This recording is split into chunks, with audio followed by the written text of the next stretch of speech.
It's Spoilerin time, ladies and gentlemen, and it could not be more jam-packed. Well, it could be. We could add one more show, but we're not going to. We will finish with The Shield, Season 6, Episode 9. We will talk about True Detective's latest episode. I believe it's Episode 6. We'll talk about Mr. Robot up to the 4th episode of this season, and Brian explained why on Cordkillers. BoJack Horseman Season 1 will be discussed as well, because Brian hasn't watched too much of Season 2, and I just had to catch up on Season 1, so that'll prepare the rest of you who are about to watch Season 2. And, of course, Rick and Morty premiered, so we'll talk about Episode 1 of Season 2 of that. But Brian Brushwood, how do we start? We start by addressing the summer movie draft!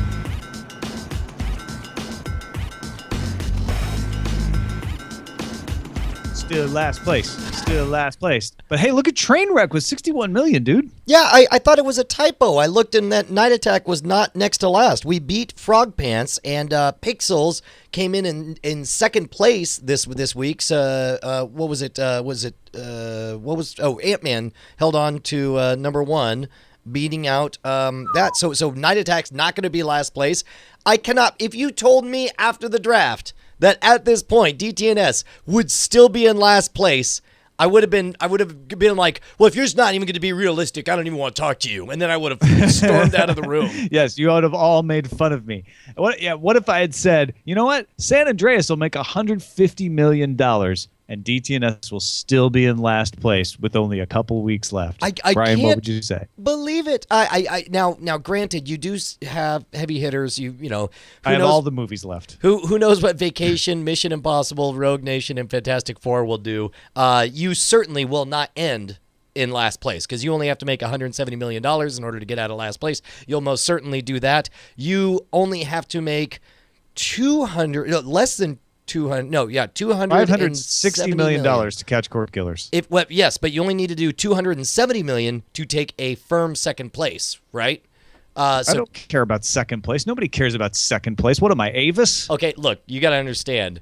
Night Attack has been getting ready to accept the fact that they're going to be in last place. We're pretty stoked that we're not going to be in last place. So are thinking I get about I'm not winning. still looking at $546 million divided by 3. Is that right?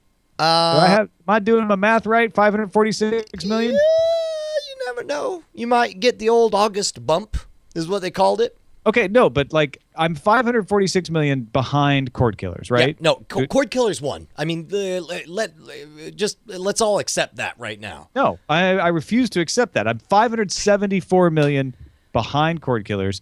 I need to make $191 million apiece off of Vacation, Mission Impossible, and Fantastic Four. That's Mission only Impossible true. and Fantastic Four could make $250, one or the other of them, which means that Vacation would only have to make $140. That is all eminently possible. Tom, in that universe, that is all possible. Unfortunately, that is also a universe in which Jurassic World makes no more money and Minions makes no more money starting today, which I'm not so much seeing. Jurassic World did not make much money this past week. Okay, all right. You think you got the goods?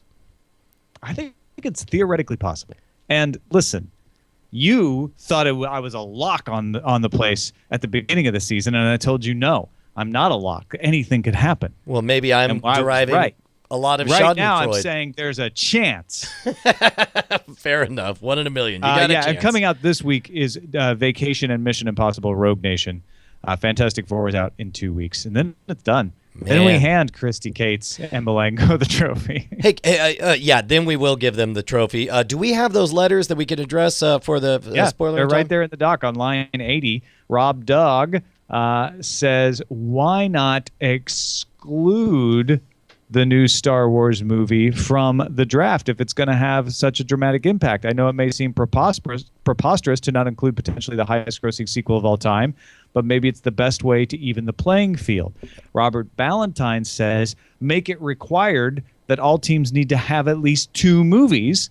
That way nobody can go straight to $100 on Star Wars. And then Andy Taylor says, if you treat a specific movie different from the others, it ruins the neutrality of the game. I think going to random order is the best solution, but if you want to change the rules for a projected big money maker, consider auctioning it off its opening weekend separate from the rest of the gross. And So- if you don't want to treat specific movies with a special rule, you could apply this to all movies over a certain budget. I actually really think that's a smart idea. Now, first of all, I do think for the most part, picking looking back at all the previous drafts that we've ever done, I think all of them would be more entertaining had the order of the movies come out randomly. If people didn't know, so that is a rule change that I think universally makes all the leagues, all of them better. So I don't mind doing it, and I do think it also largely. Yeah, I'm 100% behind that too. Yeah. It also largely solves the problem of the Star Wars problem. However, I will say that in the event that there is a contested one, I mean, I think you could read into the draft where it's like it is assumed that you are playing for the total gross for both the opening weekend and the rest of the run for all of them, unless it is voted on by all players that they want to break out opening weekend from the rest of the run. I think that too is an elegant solution, because then it's two separate items, but it's done by vote. But you say don't even bother with that. Now, breaking out opening weekend from the rest of the gross, to me, that breaks the game. All of a sudden, you're like, oh, well, now we have a separate strategy that's different. I do like your idea. If you're going to do something like that, get all the players to vote, and agree to it. But to me, it's like, no, that's an inelegant solution. That's like cracking the game apart. Yeah. More elegant solutions are saying like, oh, well, we'll have it or be a random order draft. That's great. Love that. Some people suggesting like just do Star Wars first, even though it's supposed to be a random order draft, change the order. That seems less inelegant because you're just making a small tweak and getting something out of the way. What about this? I am on the side of like, what's that? Well, I said, what about this? In the event any movie reaches $100, at that moment, once someone says, I will pay $100 for that movie, at that moment, a new bidding round is started. Like if someone says the words, I will buy it for $100. If nobody contests it, they get it for $100. But if somebody contests it and two people want it at $100, then a new round of bidding, breaking out opening weekend and the rest of the run goes into play. I don't like breaking out opening weekend. I don't know. I mean, that's the way to do it if you're going to do it. I like that a lot, which is like it has to get to 100 for that to happen. And then you split it apart. You need two people who wish they could spend even more than 100 to do it. At which point, it is believed that at least two people believe it's worth more than $100. At which point, breaking it up somehow, you need an elegant way to break it up. You don't want to have them split it in half because then you have collusion and all that stuff. So instead, breaking it into two separate products, I think, and whether I don't like breaking fine. it into two separate products, though. That just, to me, that breaks the game. The game is buy the movies that make the most money. And if you have to, if $100 is too cheap for a movie, like if you could spend $100 and win the game guaranteed, then there's something else wrong with the game. There's something else wrong with the economy of the game. No, either we have not enough money in the system or too many bidders or something. I think breaking that open is more of a fixing the symptoms than fixing the problem. Okay, but here's the thing: is it's not the game's fault if all of a sudden one chocolate bar is bigger than all 29 others of them combined, right? That's just what Hollywood serves us some years. So if that's the case, it would make sense that we all agree this chocolate bar is bigger than the others. And even if we don't, if two people agree that the chocolate bar is bigger, seems like they should be able to break apart the chocolate bar and bid on different pieces of it. And that seems like a naturally different thing, the long tail of it versus the opening weekend, because those are the two things that Hollywood covers. It feels fake to me. It feels like really what doesn't change any rules is saying the estimated amount of money that will be made by this movie and the estimated amount of money that is needed to win, divided by the number of people playing, should all equal out in a box score so that someone can't buy one movie and guarantee a win. You just got to balance the number of players, the number of movies, and the estimated gross. Here is a fundamentally unanswered question so far, is what do we do when two people or more want to pay $100 for a movie? Now, when last we spoke, we talked about, it would be funny to have like a Star Wars trivia contest or whatever. And like that, to me, massively breaks the game. When all of a sudden to settle a trade disagreement we turn on, we start playing Little Spanish Flea and act like it's a game show and ask trivia questions. That to me is a totally different game, and that absolutely breaks it.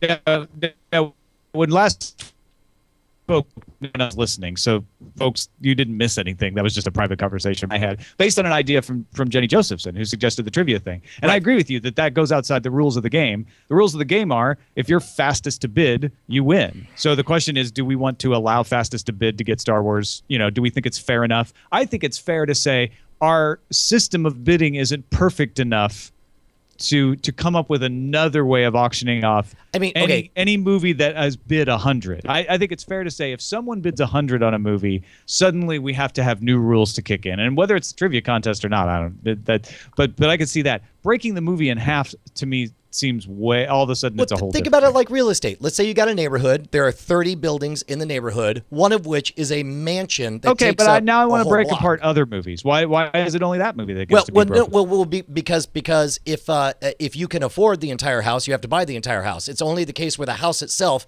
is worth more than any money any one person has. Then the economy's messed up, and you need to have an economy that allows for things that are needed to be purchased by the available means. Go back to Occupy Wall Street, you hippie. That's actually a more capitalistic way of looking at it, which is to say, you know what, we need to let the market balance. We shouldn't go in and try to fix it socialistically by breaking the opening weekend off. You're just trying to mandate equality instead of letting the market take care of it, Brian. If you're splitting up land and one chunk of land is too big. Yeah, but it's not land. It's a movie. Well, but look, we're playing Monopoly. It's about getting owns property. the movie? No one yet. Okay, but what you do is when something is too big for any one person to buy, you subdivide. And if you're an owner and you can't get any buyers, sure. But who owns the Star Wars movie? So the metaphor breaks apart. That's all I'm saying. No. The bank owns it. I get what you're saying. The I bank just don't think it's a good metaphor. The bank owns I'm not convinced. That's all. Okay. All right. Well, please, again, cordkillers@gmail.com if you think Tom's argument makes any sense at all. Let's talk about BoJack Horseman. I thought we were going to talk about Rick and Morty first. Oh, okay. I was told specifically out loud that we could not do that. And so... I was joking. Oh, okay. To be fair, both Bryce and I did say that. Both of you were like, no, we cannot do that. I was like, oh, okay, that's cool, whatever. And then I looked down. There was no reason why. And we changed the lineup. Are you not looking at the lineup? I'm sorry. Well, yes, but I looked down and I saw that somebody had highlighted BoJack Horseman. But anyway, Rick and Morty. What did you think of the premiere of season 2 of Rick and Morty? So good, so damn good. Like just enjoyable. Couldn't take my eyes off of it. I mean, if for nothing else, the idea that I was watching a moving match the pictures game, where I'm like, what are the differences between these two pictures? Oh wait. Now Morty's over here. Oh, the rocks are falling at a different rate here. Just all kinds of cool stuff happening, and it got even cooler when it broke into 4. And of course, still that mind-twisting kind of plot with the jokes running underneath it. Just incredible. I'll tell you what, man. It's like the difference between the first and second season of The Simpsons. Like, they were trying it out the first season. The second season, they knew exactly what they were, and it began this golden age, 4 to 8 season arc, depending on what nerd you're talking to at a time. That I feel like we're at the beginning of something precious and amazing with Rick and Morty. It is polished, it is precise, it is punchy, and I'm deeply falling in love with the characters. I absolutely adored that moment where Rick does the superhero right thing and says, "This is okay. I'm okay with this." And then actually prays for forgiveness. And then the second he's saved goes, "Ha, not today, God. You lose, sucker." It was amazing. Yeah. No, it's the inexplicable appeal of Rick as a character that he can trick you into believing that he's having a sincere moment, right? And then immediately go like, screw that. Not what was happening at all. Yeah, it's pretty. I also like the kind of emerging underplot of a competition between Morty and his sister for the affection. Almost in the when I finally got Justin to watch Rick and Morty, and he was like, "Why didn't you just tell me it was a funnier version of Doctor Who?" And I was. And I was like, well, I told him a lot of things, but I didn't think to say those words. And then, and apparently that's what it took to get him in. And he was in 100%. Yeah, I do think that it's continuing to parallel Doctor Who in that they'll have a companion and introduce you to them. And then the next season, that companion will have a boyfriend that will come along on some adventures or some other pal. And in this case, it's the sister. So that's the only part of this where I'm like, I can kind of see the wires a little bit, like, oh, they're bringing in the sister more so they can have another character to play off of now that they've established Rick and Morty. But I think that's fine. I mean, that's a good formula if you're going to see a formula. Yeah. Also, I listening to the Harmontown podcast, from what I've been able to glean behind the scenes, that's Key and Peele doing the voices of. Those. Key was in the credits. I didn't see Peele though, but maybe he was in the credits. Well, I think Peele was the other the one who shows up just in the very end, because remember they like he gets a call and then they go beat up Einstein at the very end. Okay. Yeah. So it's Key most of the time, and then Peele for the other one. Correct.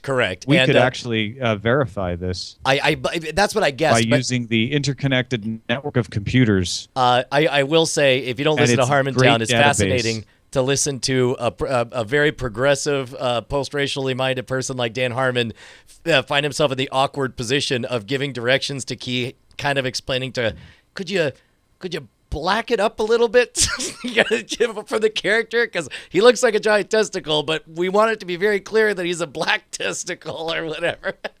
Yeah. Key and Peele both got credits in the episode that is called A Wrinkle in Time. A Wrinkle in Time.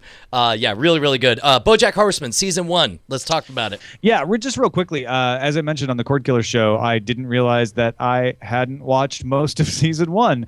I was telling Bryce in the break between the two shows, I turned on to watch Season 2 because I'd watched the Christmas episode, and I'd watched several episodes. I thought I'd watched all the episodes of Season 1. Maybe I missed one or two. It took me to episode 3. And I watched episode 3, and I'm like, I could have swore I watched that, but I don't fully remember it. And then same feeling for episode 4. Then I got to episode 5, and I'm like, well, I haven't seen any of this. And wow, if you did bail on BoJack Horseman for some reason, keep watching, because, man, does that series get thicker and better and fulfill itself and have great guest appearances. You know, by the end of season 1, I was constantly looking at IMDb going, wait a minute, I know that voice. Who is that? And the characters are fun, and the story arc is great. And wow, is that Diane story freaking heartbreaking for a hilarious cartoon that also makes self-aware jokes about how half its characters are animals. Yeah, well, and keep in mind also, it was fascinating when it came out, because it was, we live in a binging universe. People would oftentimes give it they would watch the first 3 or 4 episodes and be like, I thought this was going to be a funny show. It's not that funny. A bunch of these jokes fall flat. I give it a 3, 2.5 out of 5. And you would see its rating down there. And nowadays, if you can real quick, Bryce, see what it's rated at. Because by the time you get to the end, you realize that, there was a lot of jokes that kind of fell flat. But you should have done Brian for reals. Okay, got it. You realize that the reason that those got through, holy crap, it's rated at 5 stars. When it launched, 5, yeah. It was at 2.5 stars. Then I saw it get to 3, and now it's at 5 stars. And it's a testament to, once you get through to the end, you realize that you had to go through those fall flat moments, because there was no other way to give you those important plot points for character developments, because you find yourself actually caring about these cartoon ridiculous parodies of characters. Yeah. No, they give depth to these characters sometimes, and then they pull the rug out from under you, because it is a comedy. And then sometimes Mr. Peanut Butter particularly will go into like stupid dog jokes, right? And that makes them the funnier, because you've been lured into the sense of thinking of Mr. Peanut Butter as like a caring, if a little bit shallow but well-intentioned husband type. And then all of a sudden he's talking about like how he doesn't trust the postman, right? Yes. They suddenly go for that cheap jab in there. Yeah. No, it's great. Any other thoughts going into season 2 before we actually get there? Well, I'm about 6 episodes into season 2, so I'm not sure I could keep my thoughts unspoilery. But I do want to give a special note of appreciation to 2 things for season 1. One is the hilarious Boston family. And of course, the great line of like where they're like, these immigrants taking our jobs. And Diane says, we're immigrants. And second of all, how that made my wife laugh who is constantly like walking around doing things while I'm watching BoJack Horseman and cackling, going, "That show's really funny." So I have a feeling I've converted her, and she'll probably watch the full season herself. Good. So maybe we'll try for next week to since you're so far ahead of me, I'll try to get through all of season 2 of BoJack Horseman. I'll see if I can get there with Nerdtacular and travel and stuff. I don't know how many I'll watch by next week. Or I'll at least try to catch up with you. I'll get those first 6 done. Yeah, that'd be great. Let's move on to Mr. Robot, up to episode 4. I think we've talked about episode 1 and 2. Correct. Yes, we definitely have. So this is 3 and 4, which is basically after he gets pushed off the wall, up until he's going through withdrawal on the verge of going to the office to perform the hack on the thermostat. Yeah. Okay. So episode 3 has him waking up in a hospital. He talks about bugs that debugging is basically just finding the bug and exploiting it. And this is a case where during this episode, you see Elliot essentially become whole. You see him get a girlfriend. You see him drinking Starbucks. You see him going to parties and making small talk. And you see him becoming a normal person in the corporate environment. And he says, you see him have a connection heart to heart with his boss. And he says, "Oh no, he's going to hug me now." And he hugs him and he's like, "All right." And he says, "This is, if not comfortable, something I could tolerate, if maybe even learn to like." And meanwhile, of course, Mr. Robot is giving him the cold shoulders and like, you're either in or you out. Are you a 0 or a 1? And he says, "Well, let me think about it." And of course, that's what he says also to Evil Corp. Evil Corp CTO interim says, "Join us." And so he refuses to be a 0 or 1 on either side. And he's going to end up in this mushy middle as a corporate cog and maybe even be happy doing it. And then the hammer drops when the leak from F Society comes out that Colby, the guy that was indicted, there was a release saying that he was the one who authorized essentially the use of the land that eventually the poison land that killed his father and put Angela in the situation and brought them together. And so all of a sudden it becomes obvious that it probably wasn't Colby that put this virus in there, that he was being implicated and set up, and that this was the real reason for it, which of course throws a tremendous amount of heat on Elliot. All of a sudden it's a bright spotlight, and Elliot has nobody to protect him. He does not have the protection of F Society, and he does not have the protection of Evil Corporation. And then that's where we end episode 3, right? Episode 4, I really dug, and it was exactly what we needed, because by the end of episode 3, I pretty much decided, okay, Mr. Robot is the Tyler Durden of this. He doesn't really exist. And I was like, maybe none of these characters exist. Maybe they're all just fractured parts of his brain. Who knows? It's, we have a flawed narrator, and in a television show where Evil Corporation is clearly not the name of the corporation, I really can't trust anything. So sure, maybe the entire rogues gallery of arcade, hangout gang is all just figments of his imagination, and he's trying to let them all go away, which is why some dark part of him released his own information that brought him back into the game. Part of the heist going forward, because Mr. Robot finds the bug in Elliot that brings him back into it, and so he shows up and says, "I have an idea for a heist," and everyone gathers around, and so they find out the heist. But part of the plan is he's gotten a bit ahead of schedule in his morphine use, and so he has to detox. That was such a trip. Everything we saw from Elliot was so insane, and then we move to the very concrete world of the other players, the other hackers, the ones who stay in the arcade, going out into the world and experiencing things on their own and interacting with each other. And so now they're not figments. Or at least you hope, you would assume, right? Because we're following, by the conventions, right? Yeah, it's a good point. They could be still figments, just off doing their own figmenty thing. But it would seem like a cheat to me. I agree. To suddenly say, we're going to let you see some things happen with people from his imagination in the drug trip, but other people are just going to have normal things happening to them, but still be figments. Like, I don't know. On the other hand, those two people aren't seemingly having much of an effect, are they?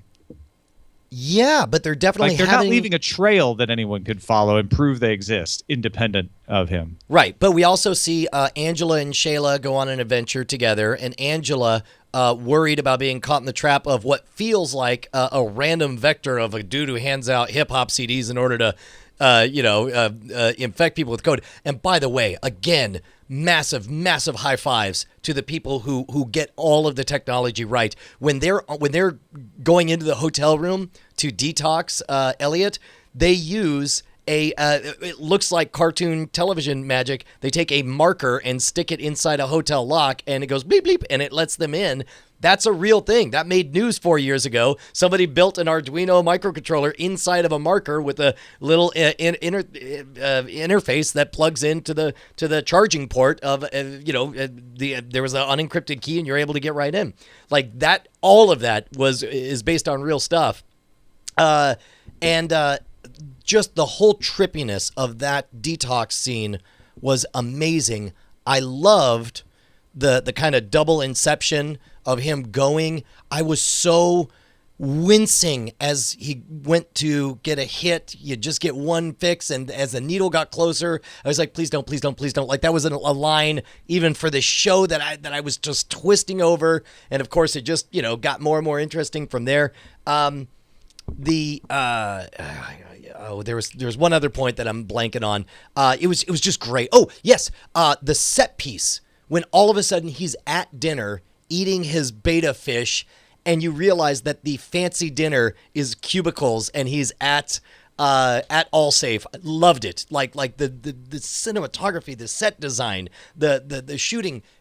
It's so good. It's so good. Well, and having that dream sequence take place in Allsafe could easily look like a way to save money on sets, right? Right. But that's not how that came off, because, like you say, it takes you a second to realize, oh, I'm not in a dining room. Aren't those the cubicles? Wait a minute, Yes. Like it is definitely intended to be a dream sequence. It's the kind of thing that happens in a dream where you realize, wait, I'm not out at a restaurant. I'm actually at work.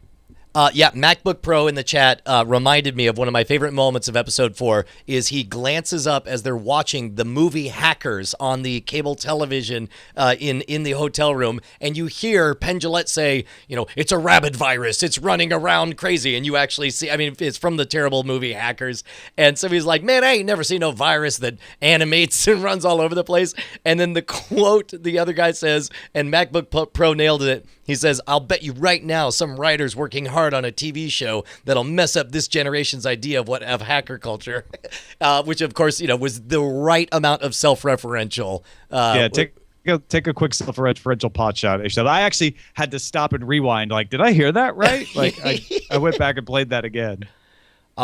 So that's where I'm at now. I guess I'm just going to buy episodes from here on out.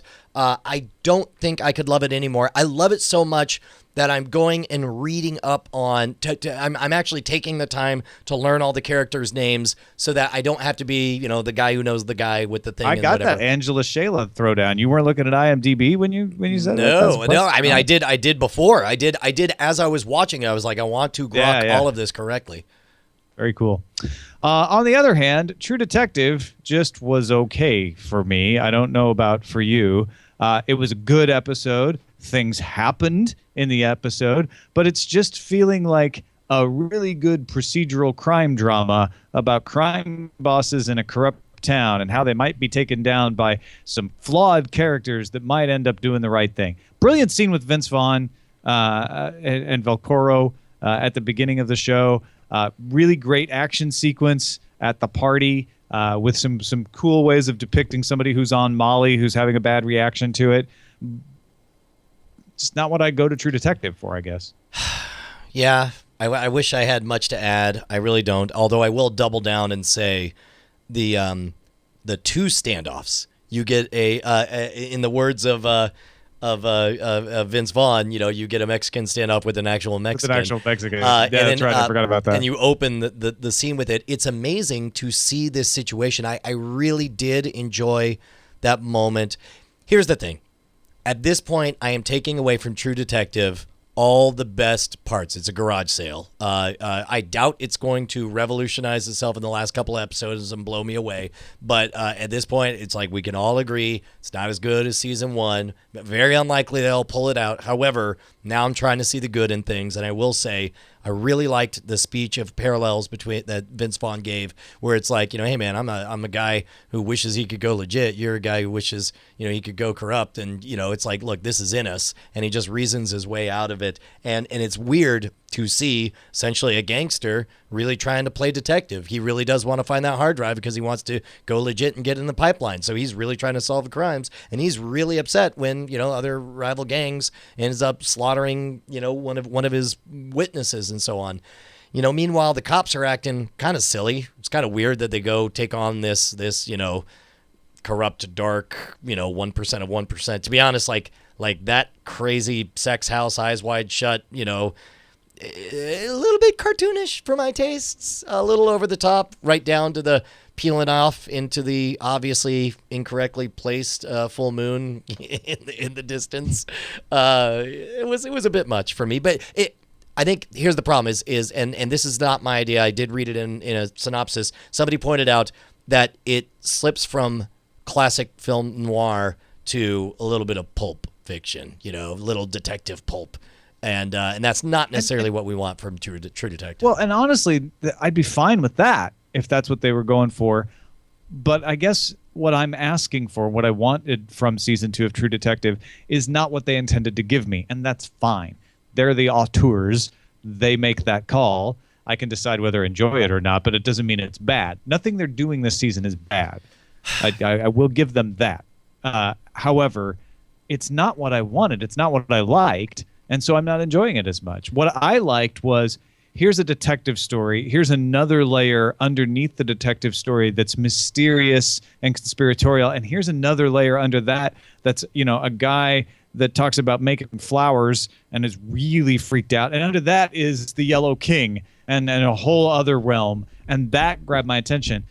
All the layers are very mundane. There are layers, but they're all like either film noir or Pulp Fiction type layers. And that's kind of not what I hoped for. I hoped when we saw the guy with the crow on his head that we were going to get more of those weirder layers, and maybe we still will. But it seems pretty late in the game to start unveiling them now. Yeah, can I say first and flatly that all 4 principal actors are exquisite. They yes. each have done a fantastic job. They are all haunted in different ways. I want to interrupt you briefly to say that Vince Vaughn convinced me that Frank didn't know that wasn't the rapist, and I could have guaranteed you before I watched that episode that he could never convince me of that, and that's an amazing performance. And I know in various roles in the past, Colin Farrell has earned some chuckles here or there from people making fun of him, but I think he's fantastic. I think his character is maybe my favorite and most hypnotic of characters. Here's what I'm going to propose to you: season 1 was 2 characters, 2 exquisitely good actors that were given room to breathe and that we saw over different time and that we learned their full stories in their past. We have 4 extremely talented actors. I think it's just too crowded, and that's why we don't feel the same way about this season as last season. I think that's a really good point. I think that contributes to it. I could watch a full season of just Colin Farrell and Vince Vaughn. I could watch a full season of just Rachel McAdams, and I forget the other guy's name. Widra. Riggins. The guy. I could watch just those 2. But we're in this uncomfortable, mushy middle place right now. The biggest problem is that the story, though, is not there. If I were seeing hints of the story coming through and we just didn't have enough time to get them, I'd say the only problem is too many characters. But I think you nailed it, that it's too many characters, and it's also a different kind of story. Well, and what's funny, I don't even think the story's not there. I think the story's just not clear. It's just too much. Oh, it's not there for me. It's not there. Like they are not indicating anything other than one time having a guy with a crow mask on his head that there's anything unusual going on here. It's just a typical conspiratorial power, influence, and money story. Yeah, all right. I'll agree with that. And it's a good one. Don't get me wrong, but that's not what I was in for. Oh, yeah? Well, why don't you do this? Why don't you do this, Tom? Name one cop show that's better than season 2 of True Detective. Just one cop show. Name one. Oh, that's easy. NYPD Blue was amazing. Not where I was headed. Not where I was headed with that. Not where I was headed either, actually. The Shield, it's funny. Shield season 6, episode 9's episode Recoil is very much a setup episode. It's very much a penultimate episode. There's a lot of people moving chess pieces around on the table right now. Vic Mackey letting Wims know that he is not going to be so easy to get rid of, but kind of finding that he's lost all of his suction with the congressman he thought was going to help him. So where is he going to go now? Wims getting angry at the guy from Hawaii 5-0 for telling Vic about this. Shane getting deeper and deeper involved in the Armenians, but not really doing anything significant with them yet, except for Shane letting on by bringing her into the barn, letting on to Vic and Ronnie that he is involved with the Armenians and them freaking out about it. So lots of things moving, lots of things happening. Not a bad episode, but definitely holding back all of the big explosions. And there have been plenty in this season, so it's fine to do that sometimes. Holding back all those big explosions for the last episode of the season. Yeah, there are. This is one of those. If I don't remember the specific episode, but I remember around this time feeling like there were entire episodes that felt like nothing but a noose tightening, and you were just waiting for the whiplash to happen on stuff. That is exactly what's happening in this episode. And then there's this almost mirror universe episode going on between Billings and Dutch. Where Dutch is holding over Billings the fact that he owns the vending machines. And it's like this pale imitation of what Shane's doing to Vic Mackey, except it has to do with vending machines and Billings. Well, and it's so trite and petty, right? Yeah. And yet handled, I mean, I don't know, not that you're relieved to be like, oh, finally some comic relief, because it doesn't feel funny necessarily, but it's nice to have a small fight to take your mind off the big looming disaster happening. And it kind of shows like it's the same levers being pulled. It's the same manipulations happening. It's just for much smaller stakes. Yeah. much smaller stakes. Yeah. Well, I'm really excited to hear about next week. And this is it, man. Once you finish next week, you have 13 episodes left and you are done, my friend. Wow. Who would have thunk we'd ever come to this? I'm so happy. And I can have a beer with you and Jeff Kanata at Nerdtacular next year and weep. Oh, that's right. Although you'll see both of us at Nerdtacular, but you're going to be the new Jeff Kanata, where the moment we start talking about the Shield, you'll go, la la la la, spoilers, don't tell me. Well, no, that's why I said next year. I know. Next year I will have finished season 7, and then I could weep with you. Exactly. All right. Thanks, everybody, for watching Spoilerin Time. You can find us on Cordkillers.com. Watch the main Cordkillers shows if you want to know about cord kidding, if you don't watch them already. And support us at patreon.com/Cordkillers. Your pledges help support both Spoilerin Time and the main Cordkillers show as well. Talk to you soon.